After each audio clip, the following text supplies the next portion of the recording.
changed, again, dramatically. I don't mean just physical warfare of the kind I just described. I'm talking about the capacity, and it's not imaginary, it's not futuristic, and it's not exaggerated.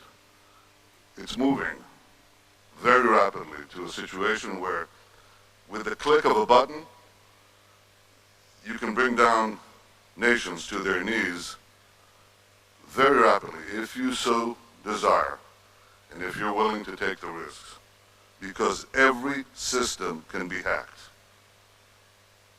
Our airplanes, our hospitals, our cars, our banks. Actually, the most important word here is our data banks. They can be hacked. And the possibilities of sabotage and worse are all there. So this new type of warfare gets more complicated by the day. And I believe it's no coincidence that you're all here in Israel.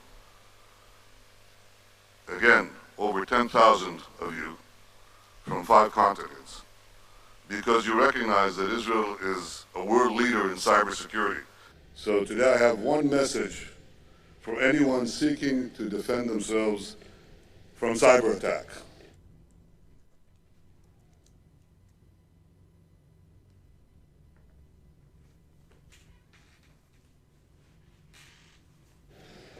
What happened?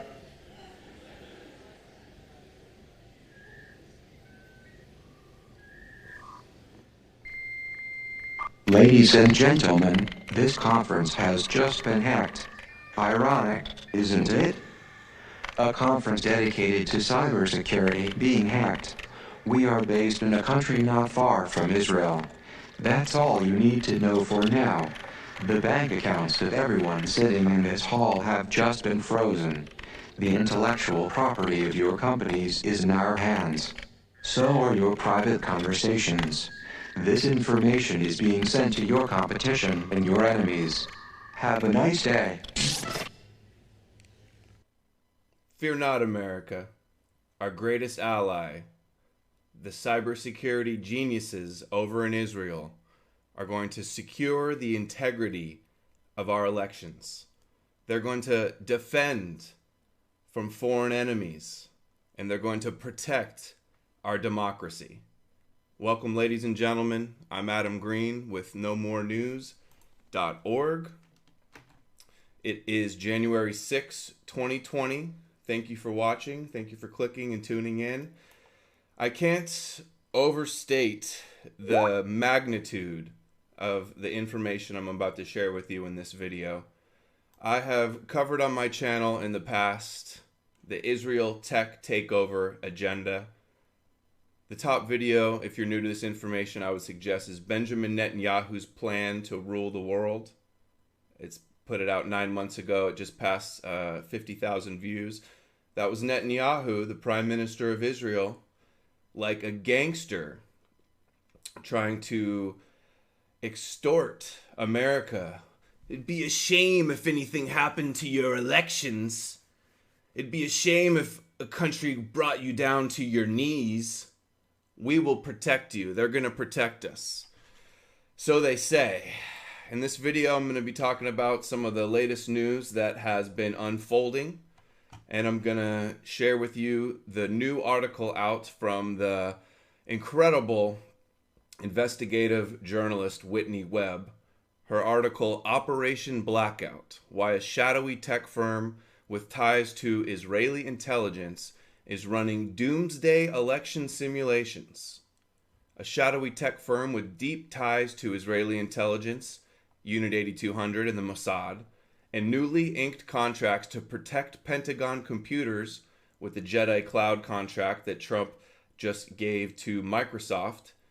And they're partnering up with Lockheed Martin to gain unprecedented access to the heart of America's democracy. Let's begin.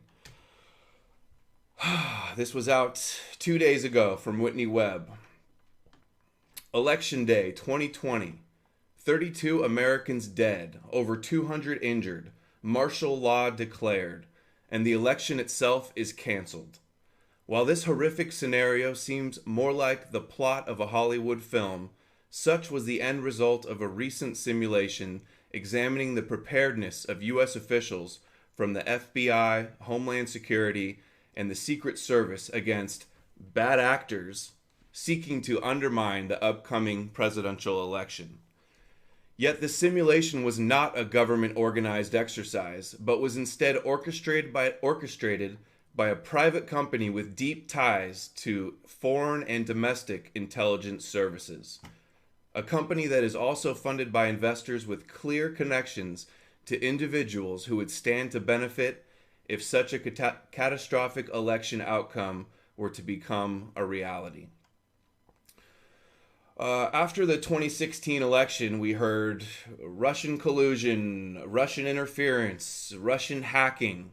Well, I agree. Definitely Russia, Israel, the Kosher Nostra are deeply involved colluding with Trump to help him get into power. Cambridge Analytica, bot farms, trolls, fake news, all of it. I feel like they've been hyping all of this up, problem, reaction, solution, so that they could give us the answer. And this is what it's going to be. It's all of these new control over our election systems, and we're going to get into it now. Foreign meddling like U.S. rival states like Russia, while China has emerged as the new meddler of choice in America, corporate media as the 2020 election approaches. There's been constant media discussion of foreign threats to U.S. democracy and the electoral processes, whether real or imagined, has undeniably created a climate of fear. But have no fear. Israel is going to protect us, right? Nothing to worry about. Go back to sleep. So, however, many of the same media outlets and groups that frequently fretted about Russia, China, or other rival state meddling in U.S. democracy have largely ignored the role of other nation states, such as Israel, in efforts to sway the last U.S. election in 2016 and in numerous elections in Africa, Latin America, and Asia. So that link, the last election, is Mueller-eyed foreign firm that war-gamed election meddling pre-2016 is one of those links that opens up to. And then, of course, just recently, a few months ago, Israel busted for meddling in elections via the internet all over the world. Israel firm meddles in Africa, Asia, and Latin America elections. It went widely unreported. It was down the memory hole immediately. As a consequence of this climate of fear, it should be hardly surprising that the corporate media lauded the recent 2020 election simulation that ended in an abysmal failure for U.S. officials, the cancellation of the U.S. election, and the imposition of martial law. Yet none of these reports on the exercise noted that the company that hosted the simulation, called Cyber Reason, is led by ex-members of Israel's military intelligence unit 8200, which is equivalent to their NSA. It was advised by former top and current officials in both Israeli military intelligence and the CIA. They partnered with weapons manufacturer and government contractor Lockheed Martin and financial institutions with clear and direct ties to the Saudi Crown Prince, Mohammed bin Salman, and the White House advisor, President's son-in-law, and wannabe Moshiach, Jared Kushner. What a surprise that MBS and Jared Kushner stand to benefit from this or and involved with this, which is going to get a lot more in depth in part 2, I believe.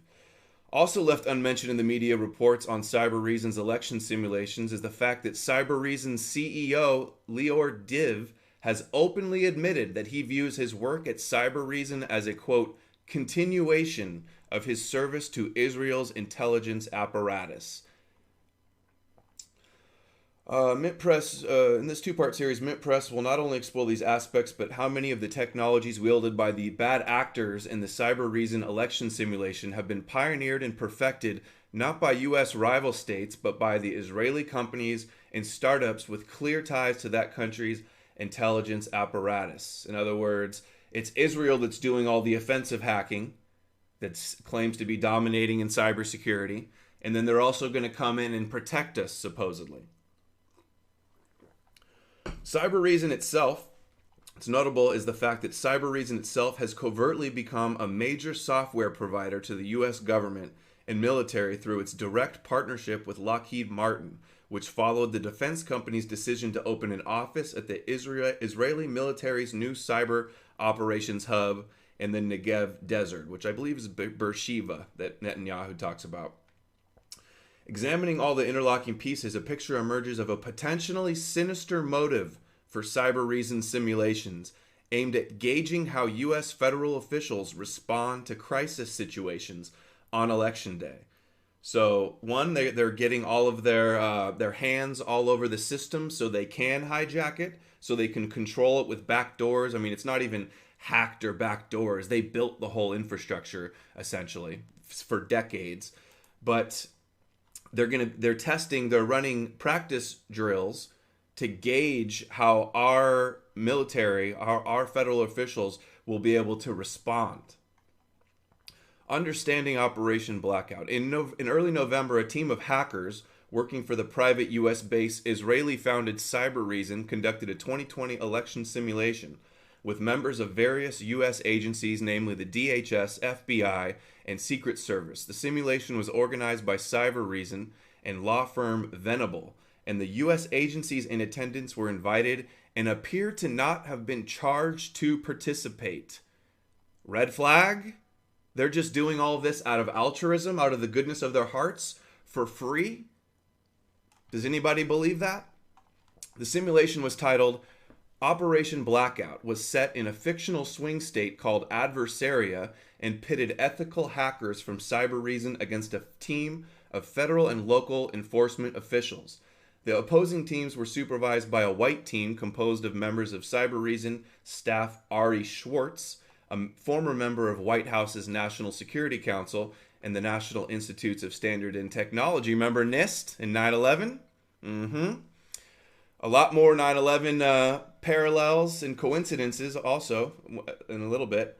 Who set the rules of the simulation and would ultimately decide its outcome? Schwartz also used the work for the Center for Democracy and Technology, a major backer of Microsoft's Election Guard software. So this is already a video and a story I did a while ago. Here's Whitney's other article. Microsoft's Election Guard, a Trojan horse for military-industrial takeover of U.S. elections. Just more of them securing our democracy and trying to protect the integrity of our elections.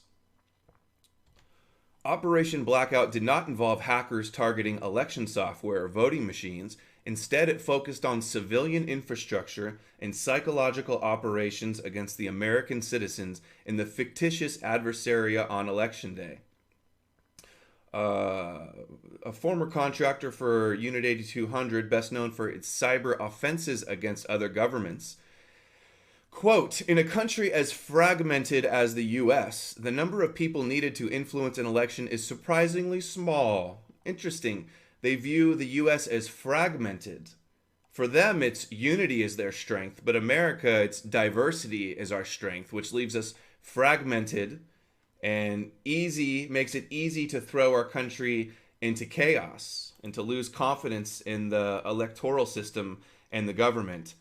And it's funny, while that is going on, I would like to quickly mention that...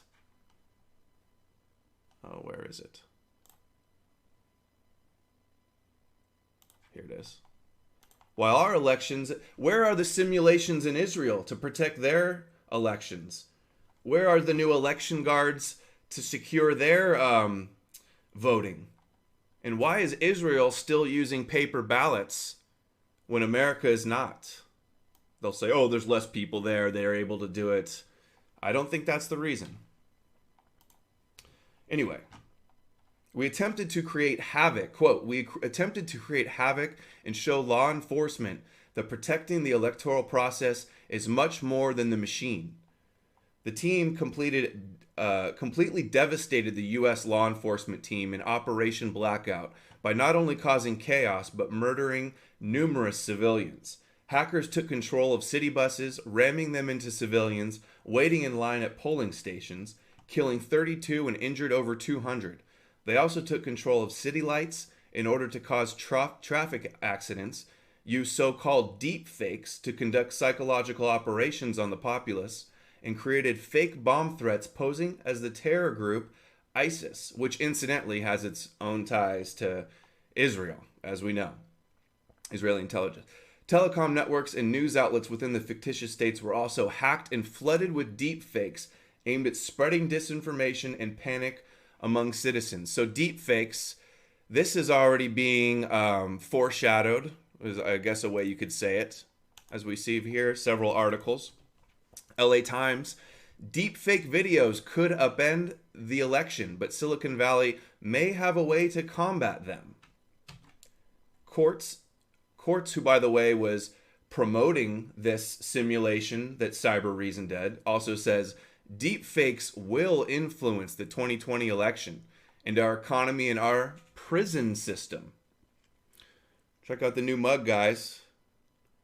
Mug Club, Louder with Crowder, watch out, new sheriff in town. And Sticks, watch out, because there's a new clang on the block. So, deep fakes, if you don't know what they are, it's this new technology where they can create fake videos that look incredibly real, making somebody look like they're saying something that they didn't really say. Adobe advertised this a few years ago where they can just edit, they can listen to your voice, get a voice print and edit it to make it say whatever you want. Of course, this is incredibly dangerous because on the eve of the election, they could put out a deep fake of a candidate opposing Trump saying something ridiculous. It goes viral and then nobody votes for him, or they put out fake newscasts with fake news reports that polling stations are closed or the election's canceled, or all types of stuff they would be able to do with these deep fakes. So that's one of the things they did with this simulation to cause chaos. The supervising team, composed of Cyber Reason employees and former National Security Council member Ari Schwartz, decided that the outcome of the face-off between the hacker and law enforcement teams was the outright cancellation of the 2020 election, the declaration of martial law by authorities, the growth of public fear regarding terrorism, and allegations of U.S. collusion with a foreign actor. Let me reread that last part. Allegations of U.S. government collusion with a foreign actor. I wonder who that foreign actor our government could be colluding with to hijack the election. I wonder who. Does this seem like preemptive denial? Because people are going to point to Israel if any of this happens. So they're preemptively trying to get ahead of it and say, oh, we predicted that you guys would blame us. That's just an anti-Semitic conspiracy theory. It was Iran. It wasn't us. Cyber Reason has stated that they will soon conduct another 2020 election simulation with federal authorities as the election draws closer, just to make sure everything is in order, I suppose.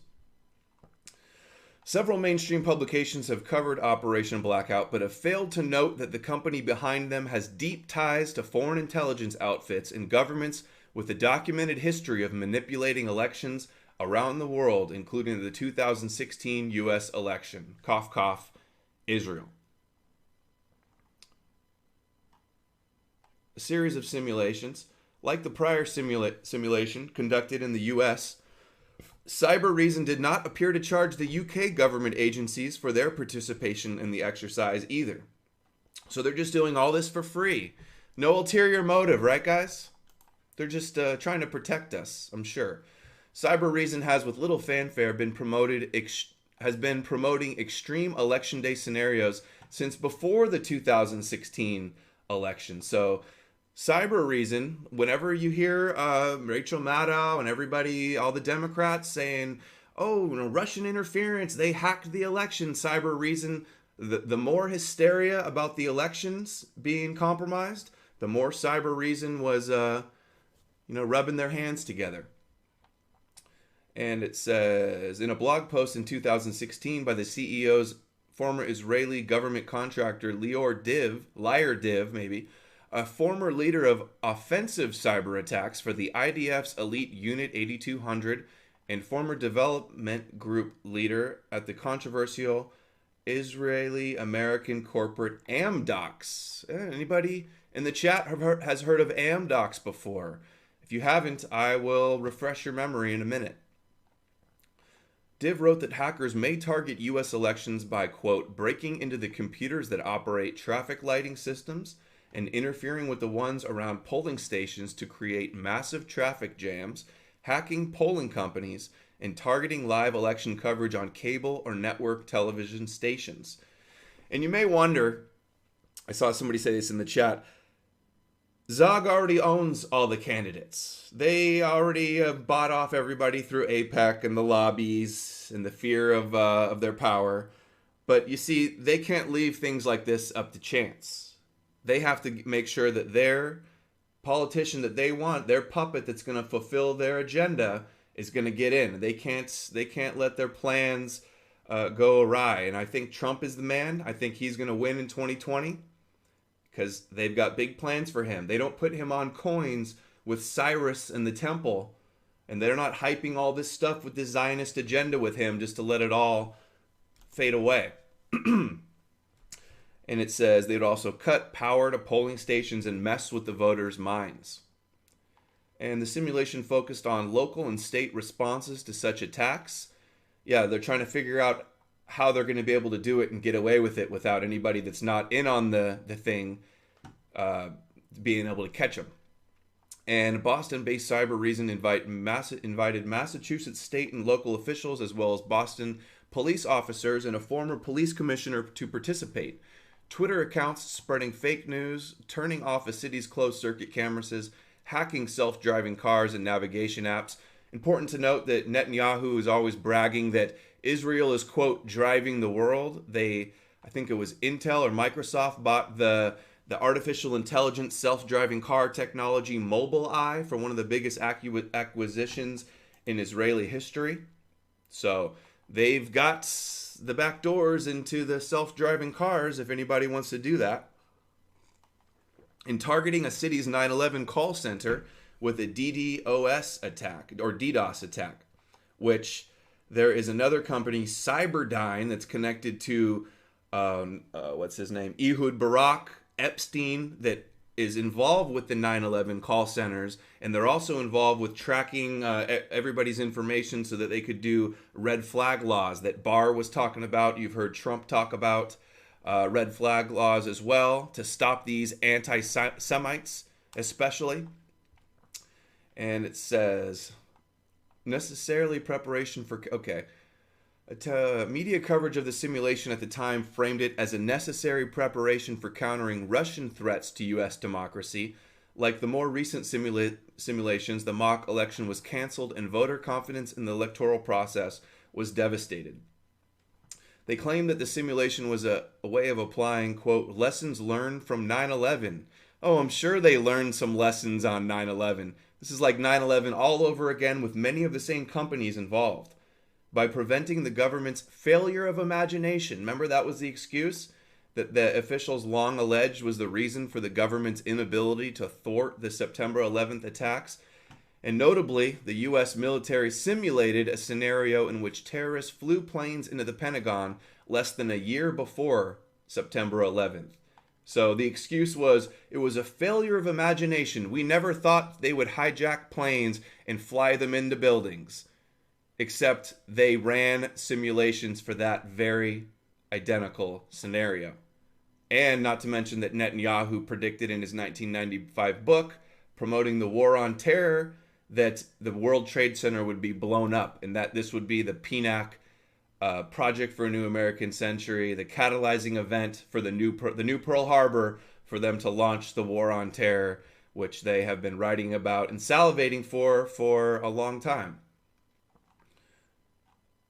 Okay, here we go. Cyber Reason's deep ties to Israeli intelligence, which has a documented history of aggressive espionage and election meddling in the United States and in several nations worldwide, warrants a deeper look into the firm's possible motives and the myriad conflicts of interest that arise in giving such unprecedented access to the heart of America's democracy.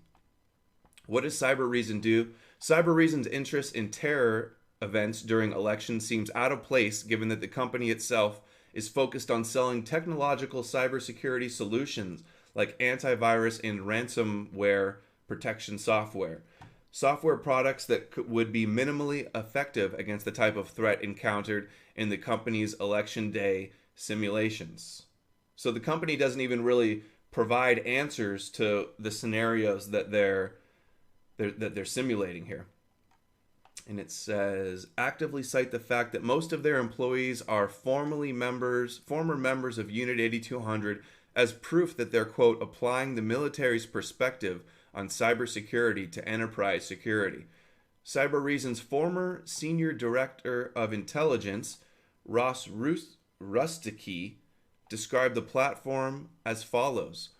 Our founders are ex-Israeli intelligence who worked on the offensive side. So they're professional hackers. And it says, here, let's skip through. You guys should read this whole thing. I'm skipping around because I'm going to show some other relevant information. And they're funded by Lockheed Martin and SoftBank. SoftBank, I believe, has ties to MBS, Kushner, WeWork, Adam Newman. Adam Newman, the WeWork founder who basically disgraced, he pumped and dumped the IPO.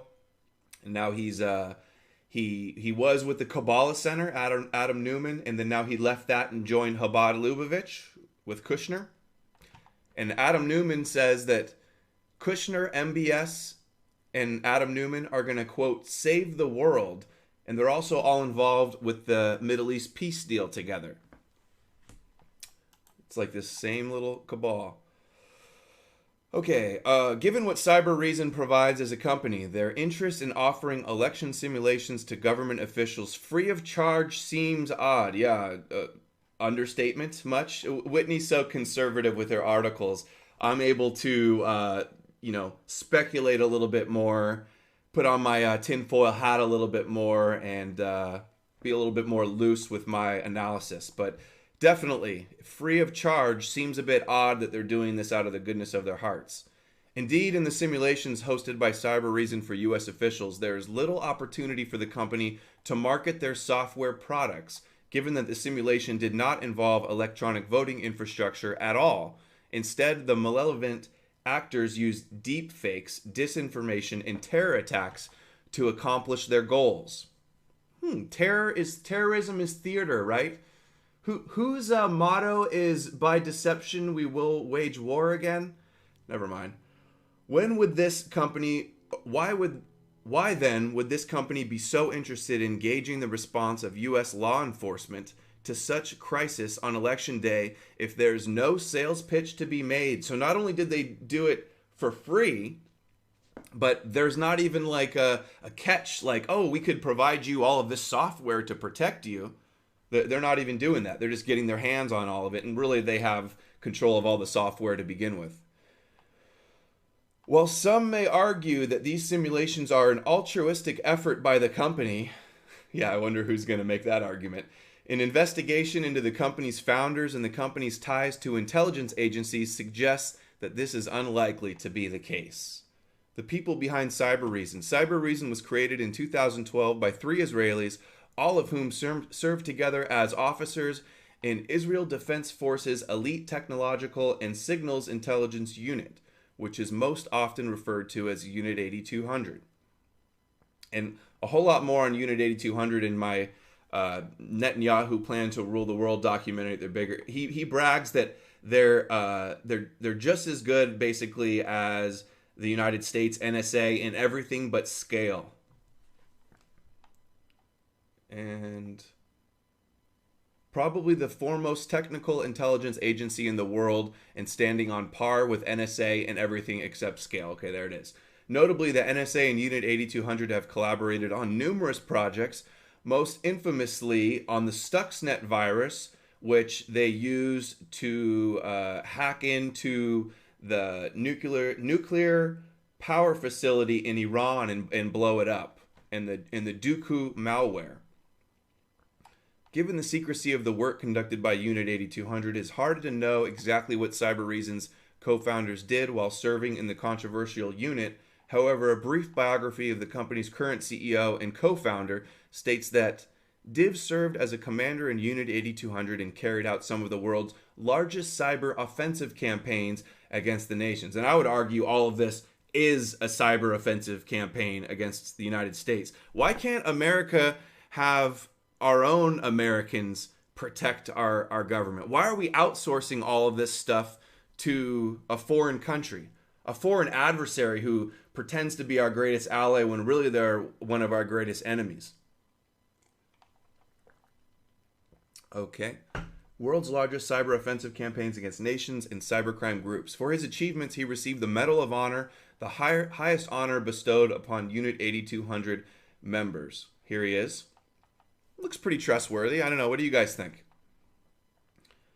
And Cybereason's co-founders went on to work. They served in leadership positions within Unit 8200. And all three Cybereason co-founders went on to work for private Israel-based tech or telecom companies with a history of aggressive espionage against the U.S. government. And boy, do they have a aggressive history of spying on the U.S.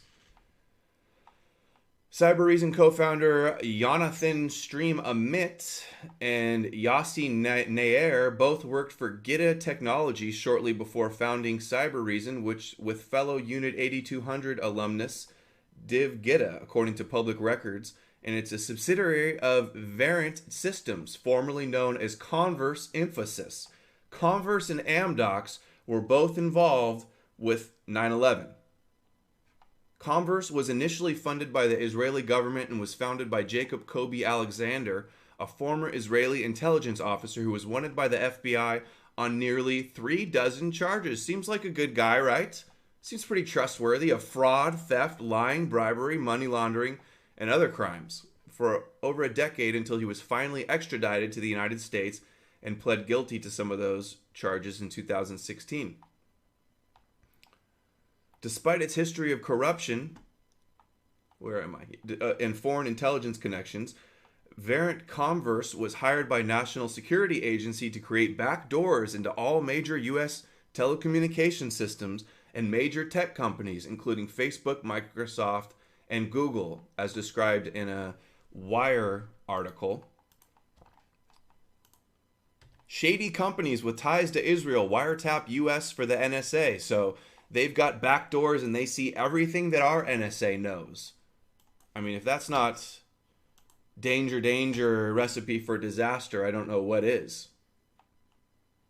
In a rare and candid admission to Forbes, the retired general, a former commander of the Unit 8200, noted his former organization's influence on Converse, which owns Verint, as well as other Israeli companies that dominate the U.S. eavesdropping and surveillance market.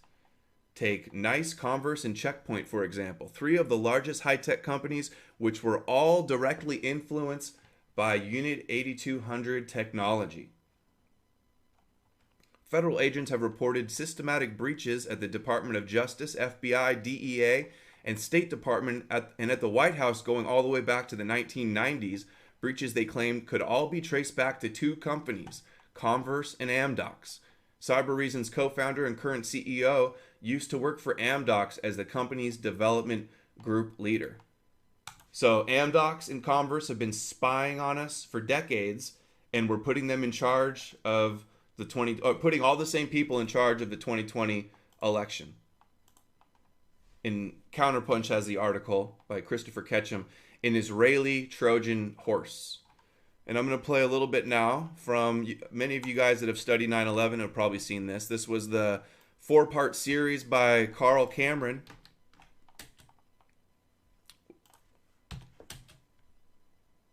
It has been more than 16 years since a civilian working for the Navy was charged with passing secrets to Israel.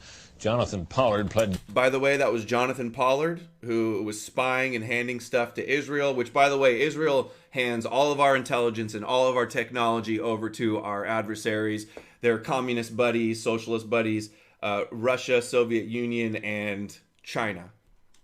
Guilty to conspiracy to commit espionage. Oh, and by the way, I believe it was Amdocs who was involved with spying on Bill Clinton. They picked up the Lewinsky phone calls, and then Bibi was able to blackmail Clinton Netanyahu, Lewinsky, Clinton. Netanyahu said to have offered Lewinsky tapes for Pollard. New critical book of the Clinton family claims that Israel tapped White House with Amdocs, blackmailed president with recordings of the intern.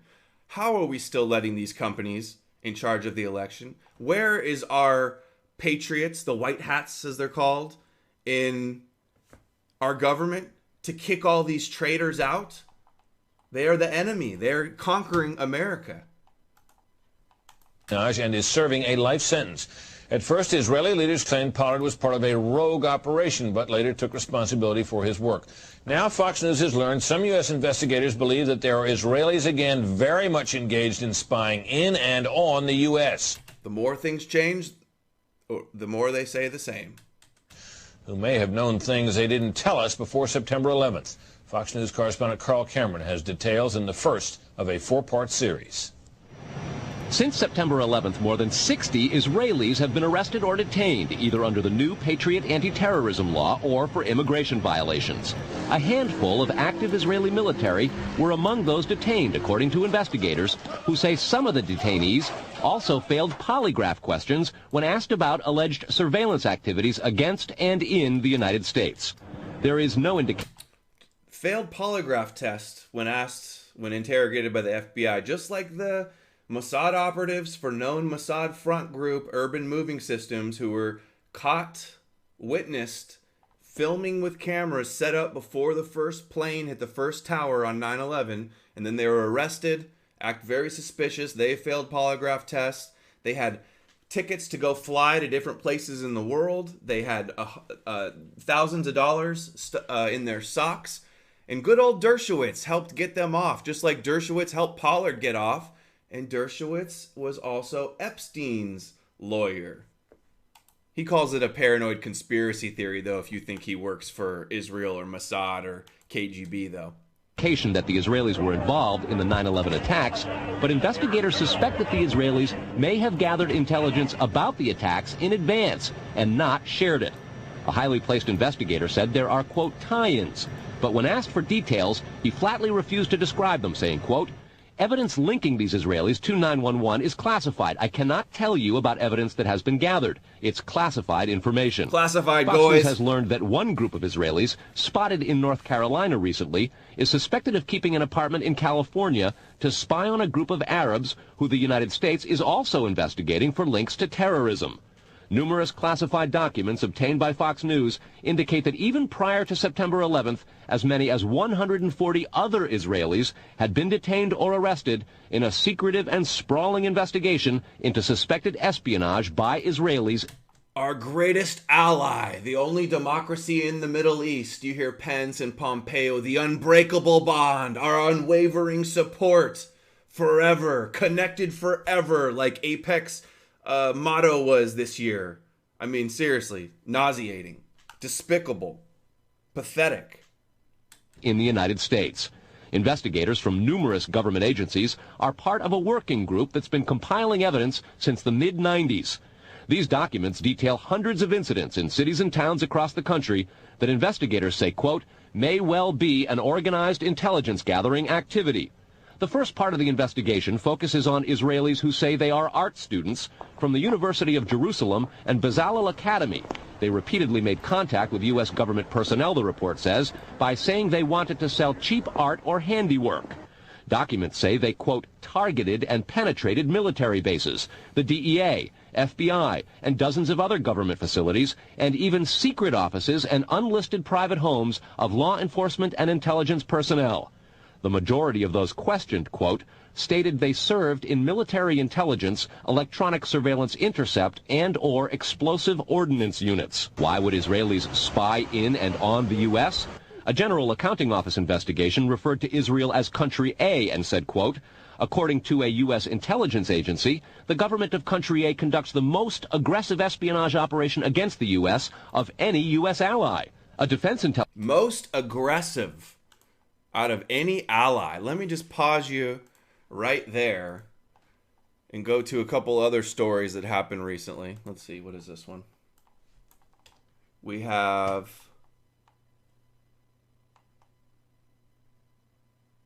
Here we go. This was back September 12th, right after 9/11. Politico, Israel accused of planting mysterious spy devices near the White House. These were the Stingray boxes that they used to pick up all the cell phone calls. The likely Israeli spying efforts were uncovered during the Trump presidency, several former top U.S. officials said. So just this year, Israel caught planting mysterious devices. Netanyahu, of course, denies the report that Israel planted spy devices near the White House. Of course he denies it. Let's see if there's a... It'll be a commercial probably. I haven't tried this. Okay, screw you, NBC. We have a director. I have a director. No intelligence collection in the United States. No spying. And it's rigorously enforced. There's no spying. It's rigorously enforced, guys. Trust him. Read his lips. He's not lying. Just like this latest thing he's saying, oh, Israel's not behind this latest assassination on the Iranian general. No, that was all Trump. They're staying out of it. That was the news today. These guys think we're so stupid that they can just gaslight and just lie and contradict themselves. They don't care. When the media is behind them and they can control the narrative, and then they can just smear you, anybody that opposes them and exposes them as anti-Semitic conspiracy theories, you can just get away with bold-faced lies. God, this is sickening. In the United States, no spying, and it's rigorously enforced without any exception. It's complete. ראש הממשלה, מאיפה מגיע הדיווח הזה לדעתך? Complete fabrication. Oh, and his good buddy Putin. Oh wow, Putin's anti-Zog, guys. He's fighting the Zionists. Look at that. Ooh. Man, they look like enemies. All right. And then, of course, good old Trump, what does he have to say? Trump says he doesn't believe reports of Israel spying on the White House. Yeah. Compromat, huh? I wonder what they have on him. He's just as tied in with Epstein as Clinton or any of the rest of them are. Don't kid yourself, MAGA fools, QAnon retards. Trump says he doesn't believe the report. Of course not. Of course he doesn't believe it. Because if he said, oh yeah, they're spying on me, all whatever they have on him would be out. 2 months ago, out of The Guardian, WhatsApp sues Israeli firm accusing it of hacking activist phones. So, oh, you thought WhatsApp owned by Facebook? Facebook, by the way, is creating their cryptocurrency over in Israel, Libra. And this was connected to NSO Group, spyware allegedly used in cyber attacks on lawyers and journalists. NSO Group is well known for their spying. They're connected to that one company, Sirabu. Help me out in the chat, guys. You guys probably know it. It's named. This Israeli company is named after a parasite called Candiru, an Israeli hacking. Come on, Candiru, Israel. Where is it? Here we go. Meet Candiru, the mysterious mercenaries hacking Apple and Microsoft PCs for profit. Comes out of Israel. So they're all of the hackers. They're creating the problem. They're hacking everything, everywhere with backdoors. And then they're going to come in with the solution and be the saviors and the heroes with their genius that Netanyahu likes to talk about so much. And there's more articles too. They're connected to NSO Group. So they're hacking WhatsApp, which everybody thought was safe. By the way, another story that's related to that is MBS from Saudi Arabia and Kushner got busted for communicating on WhatsApp. And, oh, here's Microsoft will give away software to guard U.S. voting machines with the election guard. So they're just getting their hands on everything for this. And, of course, Microsoft explains why they use Israel for their R&D. Israel's just going to take care of everything, guys. We're going to outsource it all. Nothing to worry about. We can trust them. They're our greatest ally. We got a fox guarding the hen house here. Seriously. in every shape or form. And even our named our top cybersecurity chief for the NSA just got appointed as an Orthodox Jewish woman, just like Orthodox, like Kushner. Ann Neuberger grew up in mostly Hasidic Chabad Lubavitch Brooklyn neighborhood of Borough Park. Parents were among hostages rescued during Israeli raid on Entebbe. So she used to be at Cyber Command. So yeah, we're in good hands, guys. Looks like we're going to be protected real well here. And Fox guarding the hen house, all these people that are supposed to be protecting America are traitors like former NSA head Mike Rogers, who leaves the NSA, revolving doors, goes and gets a job with Unit 8200 Israeli venture firm Team 8, who is, and here's Cyberscoop. Ex-NSA employees criticize Mike Rogers for role with Israeli ventures firm. Nothing to worry about. Nothing to worry about. And I got a little sidetracked there. We're talking about Converse and Amdocs. Let's speed up here to the part where they talk about Converse and Amdocs. We already let them, this Fox News thing, this report, it's just like, oh yeah, they had advanced knowledge, but it's, it's classified. We can't talk about it. And they knew and all this stuff. Amdocs, Converse, they were involved. Hey, let's just put them in charge of the 2020 election too. Why not? We reported on the approximately 60 Israelis who had been detained in connection with the September 11th terrorism investigation. Carl Cameron reported that U.S. investigators suspect that some of these Israelis were spying on Arabs in this country and may have turned up information on the planned terrorist attacks back in September that was not passed on. Tonight, in the second of 4 reports on spying by Israelis in the U.S., we learn about an Israeli-based private communications company for whom a half dozen of those 60 detained suspects worked. American investigators fear information generated by this firm may have fallen into the wrong hands and had the effect of impeding the September 11th terror inquiry. Here's Carl Cameron's second report. Fox News has learned that some American terrorism investigators fear certain suspects in the September 11th attacks may have managed to stay ahead of them by knowing who and when investigators are calling on the telephone. How? By obtaining and analyzing data that's generated every time someone in the U.S. makes a phone call. What city and state, please? Here's how the system works. Most directory assistance calls and virtually all call records and billing in the U.S. are done for the phone companies by Amdocs Limited, an Israeli-based private telecommunications company. You hear that? Before 9/11, Amdocs, an Israeli-based company, had backdoors and was able to track every single phone call that happened in the United States. So when our FBI and CIA was trying to track the supposed hijackers and these terrorists, they were able to stay one step ahead of them, and investigations were closed. Able danger and all types of stuff. They were protecting these terrorists. Not only just protecting, they were sending them to flight schools and crap. And what was I going to say? My theory is, and this is a theory, I think that Mossad had their Arab agents. They got into cells, or they created Al-Qaeda cells to carry out the attacks and to be blamed, and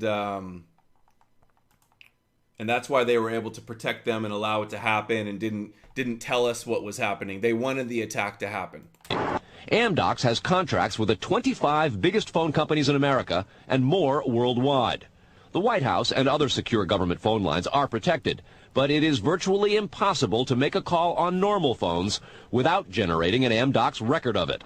In recent years, the FBI and other government agencies have investigated Amdocs more than once. The firm has repeatedly and adamantly denied any security breaches or wrongdoing. But sources tell Fox News that in 1999, the super-secret National Security Agency, headquartered in northern Maryland, issued what's called a top-secret, sensitive, compartmentalized information report, TSSCI, warning that records of calls in the United States were getting into foreign hands, in Israel in particular.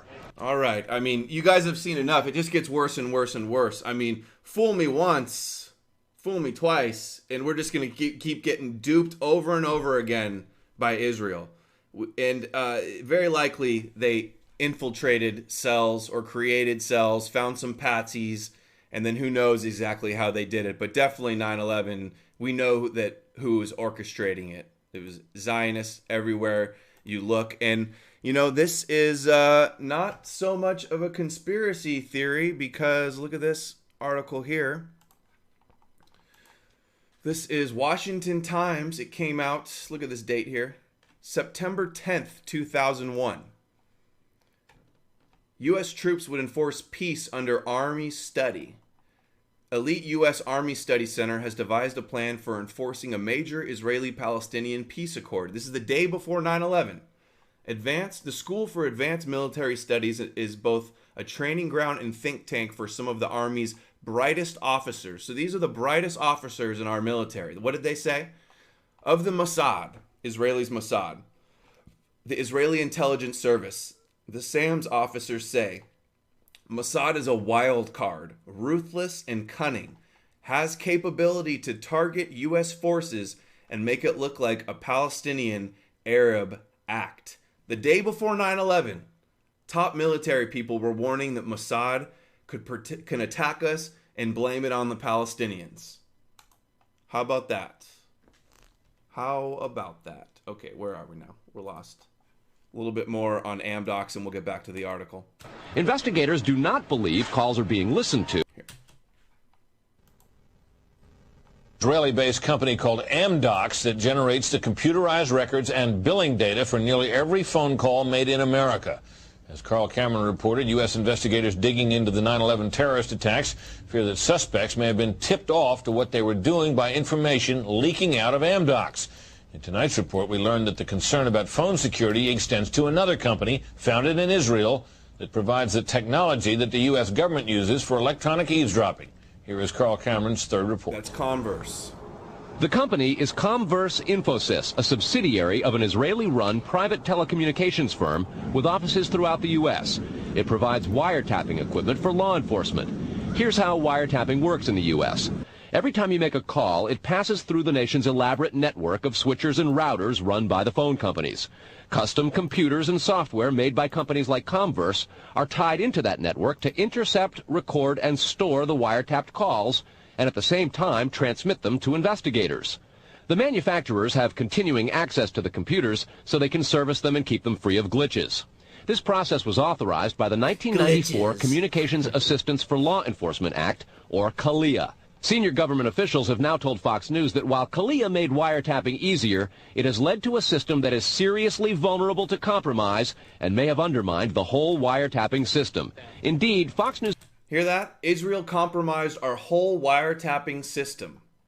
Everything our government knows, Israel knows, and that means they're giving it to, selling it and giving it to China and Russia. And this is another example is the Promise software by Epstein's Ghislaine Maxwell, her dad, Robert Maxwell, the Israeli KGB super spy. He stole the Promise software, redesigned it, and sold it all around the world to spy. They sold it to government so they could spy, and then Israel had the back door to all of it. Not only do they have pedo blackmail rings with Epstein where they have people compromised with blackmail, but they know secrets that everybody is talking about. Backdoors into everything. Kill switches, all of it. It really gives new meaning to Netanyahu up here saying, oh, we can bring a country to their knees. Kind of explains why all of our government does whatever Israel says. Has learned that Attorney General John Ashcroft and FBI Director Robert Mueller were both warned October 18th in a hand-delivered letter from 15 local, state, and federal law enforcement officials who complained that, quote, law enforcement's current electronic surveillance capabilities are less effective today than they were at the time CALEA was enacted. Comverse insists the equipment it installs is secure, but the complaint about this system is that the wiretap computer programs made by Comverse have, in effect, a back door through which wiretaps themselves can be intercepted by unauthorized parties. Adding to the suspicions is the fact that in Israel, Comverse works closely with the Israeli government and under special programs gets reimbursed for up to 50% of its research and development costs by the Israeli Ministry of Industry and Trade. But investigators within the DEA, INS, and FBI have all told Fox News that to pursue or even suggest Israeli spying through Converse is considered career suicide. So all these people blow the whistle, but for them to, they don't blow the whistle to the media because it's career suicide. Or even if they go up to their superiors and try to say that, this is wrong, we can't allow Israel to do this. Career suicide.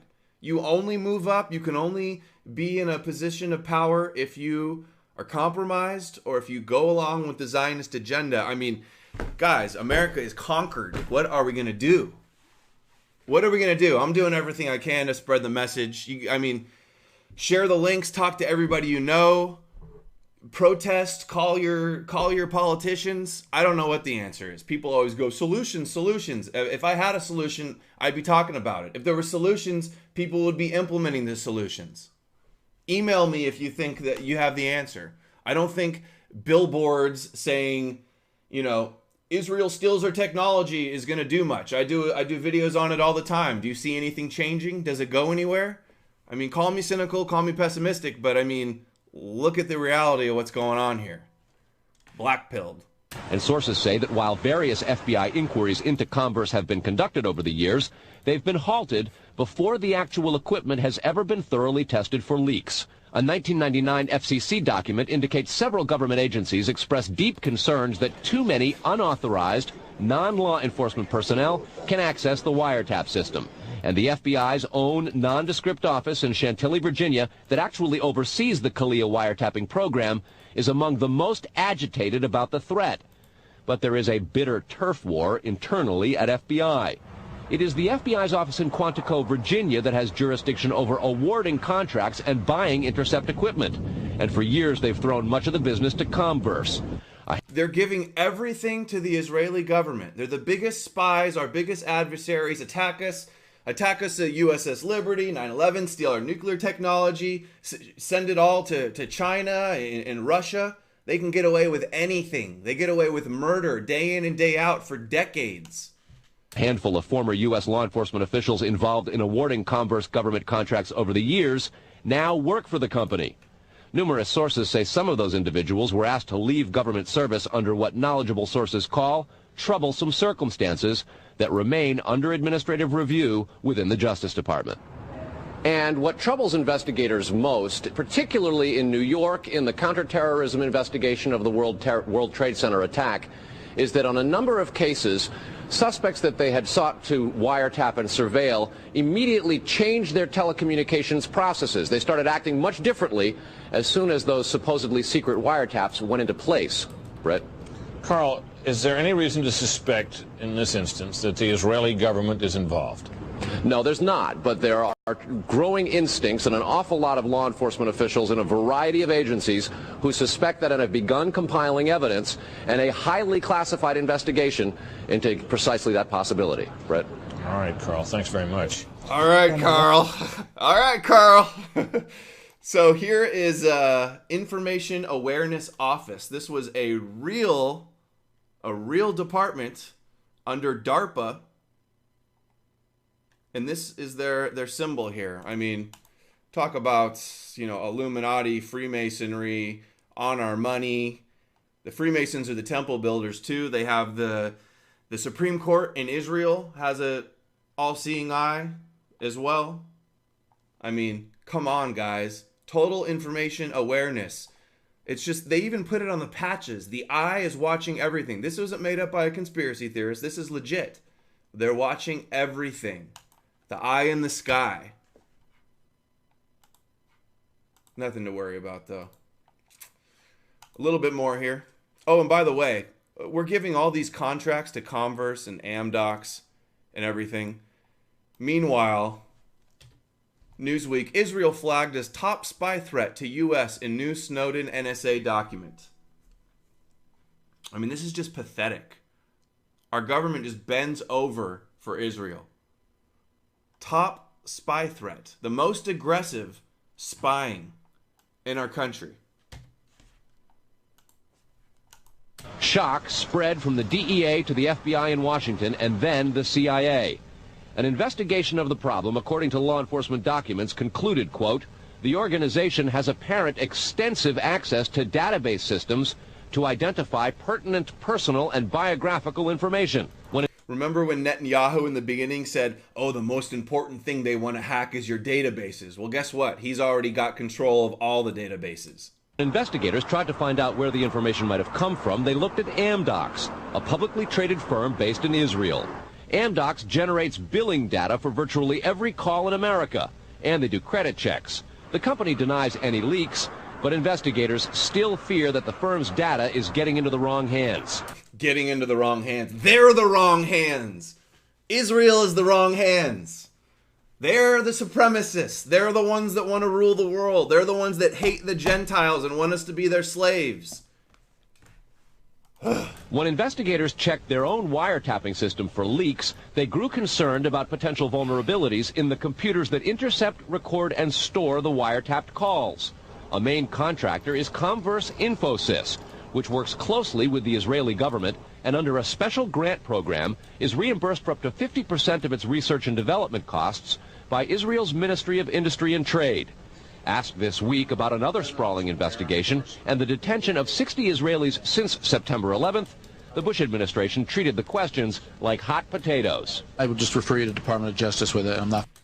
So, when we asked Ari Fleischer, the White House spokesman, about the dancing Israelis, he's like, oh, I can't talk about that, but they're not Mossad agents. And then he goes, oh, I can't answer the question about these Israeli spies that were all caught. Well, what do you know? Just like, oh, come on, where is it? Just like the woman in charge of NSA. Just like the woman in charge of NSA is ultra-Orthodox. Gosh. Please have a photo. Ari Fleischer is Chabad Lubavitch as well. I'm looking for the photo of it right now. But Ari Fleischer is Chabad. Come on, I don't have a... Here, we're going to find this. Pardon my interruption. Watch this. Ari, please be in there. Come on, search it. Search it. Okay, no. Trump's former agent... super agent Rahm Emanuel's brother. That's what popped up in that file. Oh yeah, you know he's also a Sacha Baron Cohen's agent and Michael Moore's agent. Yeah, Fahrenheit 9/11. Talk about misdirection, red herrings, limited hangouts, blaming it all on Saudi Arabia. And here we will find it though. Watch this. We're gonna see Ari Fleischer just so you guys know how important this is. There he is, Crown Heights, Ari Fleischer. Who would think that the guy right there next to Bush on 9/11, helping him write his script and react to the attacks, has got a cube on his forehead and leather cutting off the circulation to his hand with Chabad Lubavitch. Chabad Lubavitch, a supremacist cult, international mafia behind Putin, Trump, Netanyahu, the Moscow, Tel Aviv, New York triangle, the Kosher Nostra, Ari Fleischer. Not familiar with the report. I'm aware that some Israeli citizens have been detained. With respect to why they are being detained and the other aspects of your question, whether it's because they are in intelligence services or what they were doing, I will defer to the Department of Justice and the FBI to answer that. No answers. Beyond the 60 apprehended or detained and many deported since September 11th, another group of 140 Israeli individuals have been arrested and detained in this year in what government documents describe as, quote, an organized intelligence gathering operation designed to, quote, penetrate government facilities. Most of those individuals said they had served in the Israeli military, which is compulsory there, but they also had, most of them, intelligence expertise and either worked for Amdocs or other companies in Israel that specialize in wiretapping. Earlier this week, the Israeli embassy here in Washington denied any spying against or in the United States. Tony? Carl, we've heard the comments from Ari Fleischer and Colin Powell. What are officials saying behind the scenes? Well, there's real pandemonium described at both the FBI, the DEA, and the INS. A lot of these problems have been well known to some investigators, many of whom have contributed to the reporting on this story.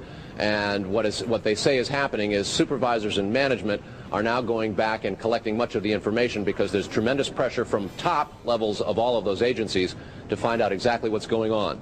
At the DEA and the FBI, already a variety of administrative reviews are underway, in addition to the investigation of the phenomenon. They want to find out how it is that all this has come out, as well as be very careful because of the explosive nature and very political ramifications of the story itself. Tony? All right, Carl, thanks. So all they cared about is how is this information getting out, and it's political, explosive, because, oh, our greatest ally. We can't let them know that our greatest ally is our greatest enemy. And just think of the odds with Ari Fleischer. Where is Ari Fleischer? With Ari Fleischer connected to Chabad, and the NSA woman in charge of NSA cybersecurity right now being ultra-Orthodox. Like, we're talking about Jews in the world are 0.1% of 1% or 10% of 1%, I think Netanyahu said, and that's all Jews. We're talking ultra-Orthodox Chabad is even a smaller percentage, and they just keep popping up over and over again. Kushner in the White House, and, you know, Chabad I cover on my channel all the time. All right, we will continue back to the article. We got a little sidetracked there, but we only have a little bit left. Okay, so Converse, Amdocs, you guys get it. 9/11. So this election 2020 is like the same people that did 9/11 essentially are getting their tentacles all over everything again for something big, running simulations, running tests for who knows what. And it might be worse than even getting Trump reelected. It could be a whole lot worse. I'm not making any predictions, but I mean, you guys can kind of come to your own conclusions. So the breaches claimed could all be traced back to two companies, Converse and Amdocs. And this guy, Div, his work at Cyber is the continuation of the 6 years of training and service he spent working with the Israeli Army's 8200. The largest cyber offensive campaigns against nations in cyber crimes is what he does. They have even directly involved with Israeli intelligence, Cyber focuses exclusively on Russia and China as the enemies. And the website only mentions China, North Korea, and Russia by name, all of which incidentally rival states of the U.S. government, notably Israel's government listed as a leading espionage threat to U.S. financial institutions and... Sorry, my Adobe does that sometimes.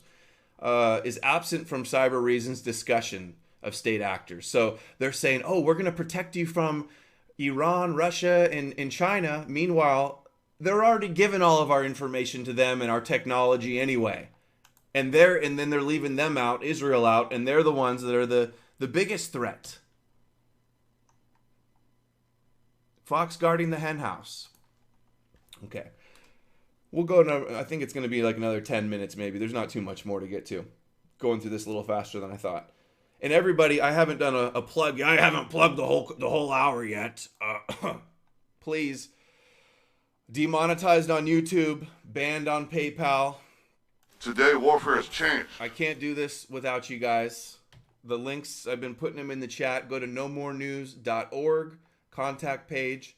If you want to, the P.O. box is there. If you want to send me mail, checks, the old-fashioned way. Right now I have Patreon.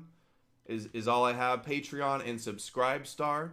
If you guys want to support independent media that is sacrificing a lot to tell you guys the truth. Bitcoin as well, although I think I'm about done with Bitcoin. That is a huge psyop, I'm pretty sure. Banned on PayPal, so it's Patreon and Subscribestar. I can't do it without you guys. Every dollar helps. Thank you to everybody that has supported. I really can't do it without you. Your support means the world to me. It keeps me going. It keeps me fighting. Keeps me from getting down. And it's motivating because I don't want to let you guys down. I'm all in. All my cards are on the table. And I'm fighting this till the end. So, okay, commercial break over. Let's get back to the article. We're almost done. All right. Several recent attacks. Sensitive nature of the hacks and companies affected. Okay, we can skip that. Here's the advisory board. So one of these guys connected to Cyber is a guy named Bigman. He also is an advisor on another Israeli company called Sepio Systems. And the chairman of Sepio Systems is a guy named Pardo, who is the leader in the cybersecurity industry and former director of Israel's Mossad. So the former head of Assad, like 1 degree of separation away from this company. Sepio is funded by a venture capital firm founded by the creators of the controversial Israeli spy company NSO Group, who I mentioned a second ago. There's so many of these. I don't know why she linked this. We don't speak Hebrew, Whitney. Okay, NSO Group, which has received a slew of negative press coverage after its software was sold to several governments who use it to spy on dissidents and human rights activists. Yeah, they're not the good guys. They are selling their stuff to the bad guys for offensive purposes. Cyber Reason's advisory board includes Pinchas Putras, the former head of Unit 8200 and managing director of the IDF. And his bio fails to mention that he sits on the board of Carbine 911. Whitney has done an article on Carbine as well. Like I said, that's the 911 or 911 emergency call system, and also it's tied in with red flag laws or something like that. I don't know. This is a headache. Whitney's done an incredible job putting all this together. She's working on part 2. I'm hoping to get her on when she's out with part 2. Carbine was invested. Investors in Carbine is Minister Ehud Barak, who is the Prime Minister of Israel. Remember, I've covered that Ehud Barak was the one that was the morning of 9/11, was in BBC World Studios giving the official narrative, saying this was Osama bin Laden, the war on terror is going to start, Homeland Security and the Patriot Act essentially is coming down the pipeline, all of that stuff. And Ehud Barak, was involved with military units with Netanyahu going back decades. And also he invested, remember Ehud Barak was implicated with Jeffrey Epstein. And Jeffrey Epstein was also invested in Carbine as well. Epstein himself poured at least $1 million into Carbine, an Israeli company that seeks to run all 9/11 call centers in the U.S. at the national level and has close ties to the Trump administration. Wow. Coming pre-crime policies, more information on Carbine and its ties to Israeli and U.S. intelligence, as well as its connection to coming pre-crime policies to be enacted in 2020 by the U.S. Department of Justice and Barr, Trump's Barr. Given that Cyber Reason's Election Day simulations involve the simulated collapse of 911 call center functionality, his ties to both Cyber Reason and Carbine 911 are notable. And it says, the police commissioner was involved with Cyber Reason, and he was the commissioner when they did the Boston bombing. Remember that those alleged bombers came from Chechnya. I learned recently in Putin's Reign of Terror by Christopher John Bjerknes, he makes a strong case that much of ISIS are Chechen fighters that are actually working on behalf of Putin. I know it's not what you heard. Look into it. I'll be covering Soviet stuff in upcoming videos coming real soon. Cyber Reason's Election Day... and then, yeah, this is notable given that Cyber Reason's Election Day simulations ended with martial law being imposed. Are we going to have martial law in the 2020 elections? Are we going to stop all of this from happening if we get this message out? If we spread this video around, if you talk to people and you push other content creators to cover this, we could blow this up so they're not able to take over the country as planned. Kind of like 11-3 if you want to be optimistic. Vice presidents, I'm talking about Seattle, my Seattle video, which I didn't predict anything was going to happen. I was just predicting what other people were saying. Vice President, okay, and then also Cyber Reason has several advisors, including VP Google, or Security and Privacy at Google, and the Deputy Chief Information Security Officer. Lockheed Martin has used its privileged position as the top private contractor to the U.S. government to promote the widespread use of Cyber Reason's software among U.S. government agencies, including the Pentagon. And remember, the Pentagon, Cloud, Jedi, Microsoft, we just, why not hand everything to to Israel. Amazon appeals. Oh, this isn't the right article, but they gave Microsoft the $10 billion contract, and their cloud services for Microsoft are based in Israel. So the Pentagon, just give everything to Israel. Why don't we just become a little satellite state of Israel? We could be the United States of Zog. Oh, and by the way, Elon Carr and this executive order that Trump and Kushner pushed a couple of weeks ago, and Sheldon Adelson, and the definition of anti-Semitism is that you're not allowed to talk about their loyalty, and I forgot where I was going with this. Sorry, totally brain farted. I was going to make a genius point right there that would have just left you guys in awe. Maybe it'll come to me in a second. Cybersecurity is much more than Cyberdyne is much more than a cybersecurity company. It's worth asking if these disturbing election simulations could serve. Okay, I remembered. It's illegal to say that Zog. Not illegal. It may be illegal soon to criticize Jews or even just to not worship them. They're talking about pushing philo-Semitism education to teach everybody to love Jews, along with the more World War II event indoctrination. But literally, it was a bill in Congress to condemn white supremacy, and in the language it said Zionist-occupied government, Zog, that's anti-Semitic. You're not allowed to say that a foreign power controls our government. You're not allowed to talk about their control of anything. You're not allowed to call them racist. You're not allowed to say that they have loyalty to a foreign country, because it's a free country and we have freedom of speech. It's worth asking if these disturbing election simulations could serve an ulterior purpose, and if so, who would benefit?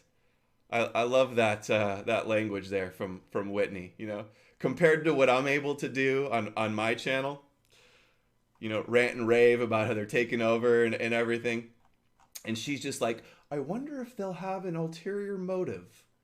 Could they have an ulterior motive? Jeez, where did I lost my spot? Here, I'll just do Control F, motive. There we go. Oh, there's several motives. Come on. Did I not just say? Oh my God. Sorry guys. Lost my spot. This is a long article. Whitney doesn't mess around. She doesn't just do little, couple paragraph articles. These things are thorough. I've read it like 4 times now to be able to report this. I suggest you guys all share it around. It's on my Twitter. If you follow on Twitter, I'll put the link in the description below. Okay, we're almost there. Where are we? Ulterior motive. There we go. Ulterior purpose. Cyber Reason's work as a continuation of his service for the Israeli military intelligence went to work for Israeli tech companies that have been known to spy on U.S. federal agencies for the Israeli government. Lockheed Martin invests in partner with Cyber Reason, and U.S.-based company opened an office in the IDF's public cyber hub in Beersheba. Outsourcing. Okay, this is interesting. A good point. They give these things to private companies. They outsource the intelligence objectives and missions to private companies. Provides the government with a plausible deniability that if that private company's espionage-related activities or ties are made public, they could just say, oh, we deny, like Netanyahu denies. They denied Converse and Amdocs around 9/11. They're denying it now. After this, they're already preemptively denying it, saying, oh, yeah, those anti-Semites, they're going to blame Israel. They're going to say we were behind it when Iran or Russia or China hacked the election. Furthermore, I really hope this video does not age well. I don't want to see. I hope I'm wrong. I hope none of this transpires. Hopefully you guys share it around and spread the word so we can hopefully stop this and put an end to this Zog takeover. Israeli intelligence has a long history of using private tech companies for the purpose of espionage, including against the United States. While Amdocs and Converse were already mentioned, the most well-known example of this is arguably the mass-scale distribution of bugged Promise software, which Whitney did some articles on that as well. That's with Epstein's Madame Ghislaine Maxwell's dad pushed the Promise software everywhere. Backdoors into all the intelligence agencies for their spying. They are the king of loopholes. They're the double standard hypocrites, and they're the spies of spies. That's another one. They spy on the spies around the world. Cybereason's main product is antivirus and network defense platforms. Which offers them a major espionage opportunity. The ultimate Cybereason's defense platform includes the ultimate backdoor, adding that it provides consistent, reliable, and remote access that can be used for any purpose, from launching a destructive attack to conducting espionage on thousands or even millions of users. All the Internet of Things, everybody's smartphones, all the chips, Snapdragon, Intel, all over in Israel, Qualcomm. Whether a company like Cybereason, this is so funny, another total understatement from Whitney. Whether a company like Cybereason would use its software for such ends is unknown. Yeah. Though the company does acknowledge that its cybersecurity arm does gather intelligence, they're doing surveillance. More of a mystery, however, is why a company like Cybereason is so interested in U.S. election security. Yeah, they're just doing it for free to protect our democracy, particularly when Israeli intelligence and Israeli intelligence-connected private companies have been caught in recent years meddling. Oh, she's got all these links. Meddling in elections around the world. See, this one's Facebook. Bust Israel-based campaign to disrupt elections. All the talk about Russia collusion. Meanwhile, there was Russian collusion, but it's Russia-Israeli. They're ignoring the Israeli role as they openly buy our politicians with AIPAC, ZOA, and all the lobbies.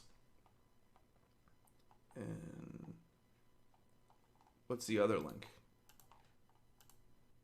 Facebook bans Israel-based firm that ran campaigns to disrupt elections. 65 Israeli accounts, 161 pages, dozens of groups, and 4 Instagram accounts were linked to Archimedes Group, a Tel Aviv-based political consulting and lobbying firm that boasts of its social media skills and ability to change reality. Oh, remember when Ilhan Omar said that they're hypnotizing the world, and they said, anti-Semite, that's the most vile thing I've ever heard. Well, we've got Israeli spy companies that are bragging that they're able to change reality on social media. And just recently, there was a huge right-wing network, Israeli, that was always pushing news to vilify Ilhan Omar and Rashida Tlaib because they're anti-BDS, anti-Israel. As Trump says, they hate Jews. They hate Jews. Okay, get rid of that. We're about done with this article, and I only have a couple more things to show you guys. Thank you for sticking with me. Okay, this is it. Whitney Webb, Mint Press News journalist. There we go. There we have it. Now, a little bit more. Here we have Cybereason on Twitter. Take a peek inside Operation Blackout and how our election hacking exercises simulated the risks that can surround elections and democracy. So they got a video, a whopping 9 likes and 1 retweet. How about that? Let's watch this. We're here on an election day, actually running a simulation of an election day, where a local domestic disruptive group is looking to undermine the validity of elections. The goal isn't just to be vandals or to do damage. It's in fact to lose faith in the system and to create long-term political scandal. And we simulate that. So there's a red team made up of some pretty cool people who are looking to have fun and cause mayhem. And then there's blue team, also cool people, but in a different way. They're looking to see how would law enforcement really deal with something like this. We've seen that elections are targets, and it's important for the electorate to know that the government and private sector is working to secure elections so that they can feel confident when they vote that results are exactly what they're supposed to be. There's a lot of focus on how do we make sure that the systems in question, the actual voting polls, are reliable. But the act of voting is much more than just the system. There's more potential risk to our national elections here in the United States than just the voting rolls and the voting machines. When people start being manipulated, either from a perception or even physical manipulation, traffic lights, public transportation, free elections are getting impacted. And if targeted well, this could swing an election from one side to the other. We live in a world now where telling where the digital ends and the physical begins, or vice versa, is almost impossible, which means things that we've taken for granted in our democracies, in our republics, are now potentially under threat from new sources we've never thought of before. It's important to do these exercises so that the people on the sharp end responsible for our safety know what they can and can't do and when to call for help. Look at that. Protect the vote. So, I want to say something else too. I just had a thought that even if they don't, declare martial law and do all this chaos for this election, they're still getting their hands on everything. They're going to control, the Pentagon, all the spying, the NSA, everything. Once they get control, they're not just going to give it up. And it's going to be really hard to get it back. So we are handing over the keys to the city to Israel, to a foreign country. Here's Cyber Reason again. So now we're going to tie into what's happened in the last week, what's been unfolding with Iran. This was January 3rd, 3 days ago. We're 3 days into 2020 and the world is already on high alert from last night's airstrike in Baghdad. Read our latest blog to learn about their history of cyber retaliation and what could be in store. So already saying, watch out, America, Iran is gonna hack you and we're gonna protect you. And this is back in November 21st, laying the groundwork, putting it out there, foreshadowing of what's to come. The Iranian hacking group APT-33 has been targeting industrial control systems used by power grids, manufacturing, and oil refineries. Read CSO take on it, and that's Forbes article, which I'll show you guys in a second. Here's Cyber Reason. This isn't the blog post they put out January 3rd. Is cyber retaliation from Iran imminent? In this clip I played in the beginning when they got taken over, and it said, "We're sharing the information with your enemies." And your enemies. They're implying this is going to be Iran, is what I think is happening. Okay, where are we? And only a couple more things to show. And again, it's important to note again, Israel uses paper ballots and they're not doing simulations for their elections. But I guess they're not fragmented. They have unity over there, unlike America, which is just walking on thin ice essentially, thanks to all the Duganist polarization. All right, where are we now? Couple more things here, and we're gonna wrap it up. I'm gonna be doing over on D Live with Red Elephants tonight, talking about a bunch of stuff. So here's all the Iranian chatter. Forbes. This was back November 21st, 2019. Iranian hackers are going after a disturbing new physical target. I guess our electric grid. That's what they're referring to there. Mirror UK. Iran cyber hacks American government websites and gives a chilling warning. So this just happened yesterday or the day before, January 5th. Yesterday. Iran just happened to hack us yesterday. Looks like Cyber Reason was right, huh? Or supposedly Iran attacked us. Here's back October 4th. Microsoft, again, Microsoft, Election Guard, Microsoft Israel, Microsoft Pentagon Jedi cloud contract. Microsoft says Iranians tried to hack U.S. presidential campaign. That was back October 4th, 2019. CNN Business, this is yesterday. One way Iran could retaliate on the United States cyber attacks. Man, are they really trying to foreshadow a predictive program, something into our head? Iran strike puts U.S. cybersecurity experts on alert, January 4th. Iran is considered one of Washington's primary adversaries in cyberspace and has shown a willingness to go after government and civilian targets. Politico. Iran's retaliation could be hacking, not bombs. Tehran is widely considered to be one of the world's most malicious online actors. Cyber war with Iran. How vulnerable is America? All the media is covering it.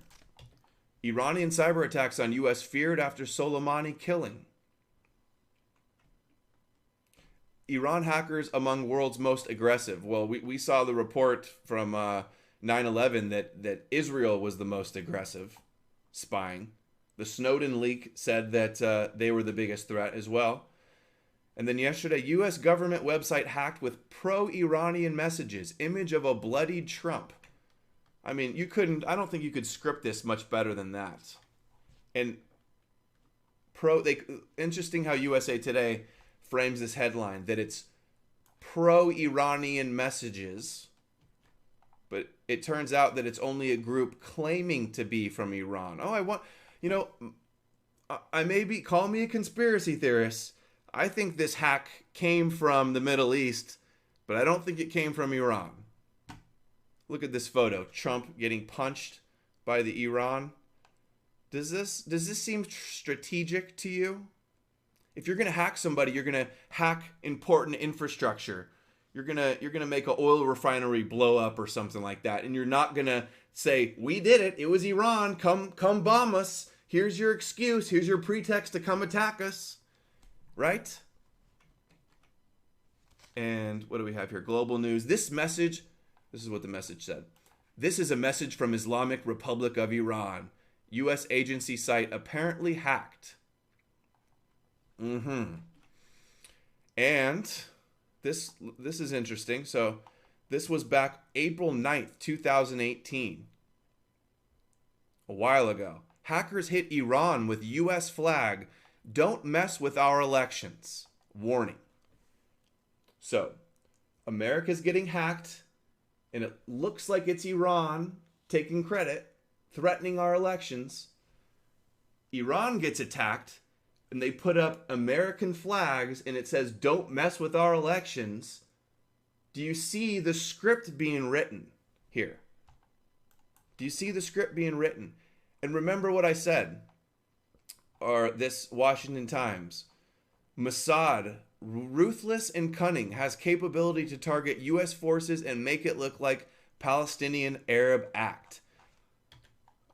I think that Israel is trying to instigate a clash with America in Iran. I know it's a stretch. I know you guys are probably think I'm wrong, that they're trying to instigate a war between us. A new Cold War possibly, with Russia and China getting involved, so to justify all the new military buildups and spending and fear and chaos. But I think Israel's hacking America and blaming it on Iran, and Israel is hacking Iran and blaming it on America with American flags. Whose motto is "By way of deception thou shalt make war"? The Making and Unmaking of a Mossad Officer by Viktor Ostrovsky. By way of deception. By way of deception. Anyway, it's like in school, like trying to get two people to fight. Like the instigator goes, Hey Billy, did you hear what Jenna said about you? And then he goes to the other person, "Hey Jenna, did you hear what Billy said about you?" I mean, it's a little obvious what we have going on here. A couple more things. Netanyahu recently, or I guess this was 2014, not too recently, but he says, turn all this hacking in the world and the cybersecurity threat, turn the curse into a blessing. Netanyahu wants a UN of the internet, and he says, the biggest challenge we face with the cyber world is protecting the privacy and security of the public. There could be a serious breach, he said. Quote, there should be a sort of UN for the internet, a coalition of the leading companies in the cyber world. And in my opinion, Israel is the most advanced, he added. That tall tower there is the United States. The United States is bigger than Israel. But it ain't that much bigger than Israel. And Israel is number 2. Israel is 0.1% of the world's population, and we are receiving 20% of the global share in private cybersecurity investments. That's 200 times our weight in the world. What this revolution is doing, big data, AI, and connectivity, is allowing small countries to be big countries. It depends if you have the brains and the system. Any country can be attacked today with cyber attacks, and every country needs the combination of a national cyber defense effort and a robust cybersecurity industry. And I think Israel has that, and has that in ways that are, in many ways, unmatched. Unmatched. Unmatched. This is like a gangster showing up at your little business saying, it'd be a shame if it burnt down. It'd be a shame if anything happened to your family. Let me protect you. It's a protection racket. It's extortion.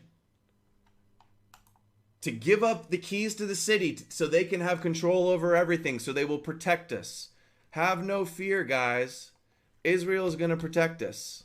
Israel had technology. It had technology because the military, especially military intelligence, produced a lot of capabilities. These incredibly gifted young men and women who come out of the army or the Mossad.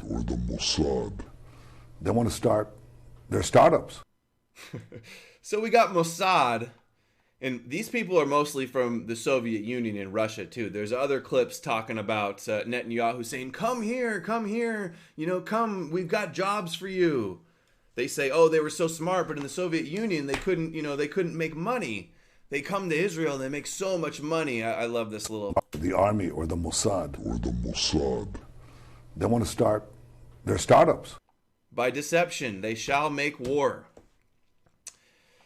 Okay, guys, thank you so much for watching. This was maybe the most important video I've ever done. I don't know, I've said that before, but I mean, like I said, if you stuck through me hour and a half of ranting like a lunatic, I can't underestimate how important this is, or I can't overestimate how important this is. The magnitude of what's going on here to America. We're talking about the future of humanity. The future of civilization, the future of our lives. This is not a joke. This is not a game. Like, share, subscribe. Talk to everybody you know. Who cares? Don't fear the anti-Semite name. They're going to do it. They're going to deny. They're going to call you crazy. It doesn't matter. It's an info war. Knowledge is power. Knowledge is power. Share the video, bookmark the websites, links are in the description below.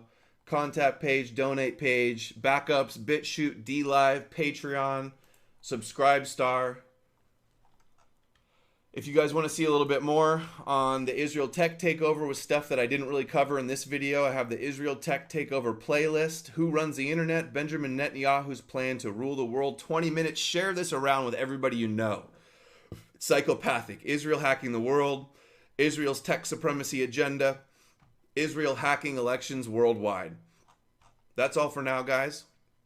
I will check out the chat, but I want to keep this as short as possible for the algorithm, for the watch time, and so people will click on it and watch. I love you all. See you guys in the next video. Take care.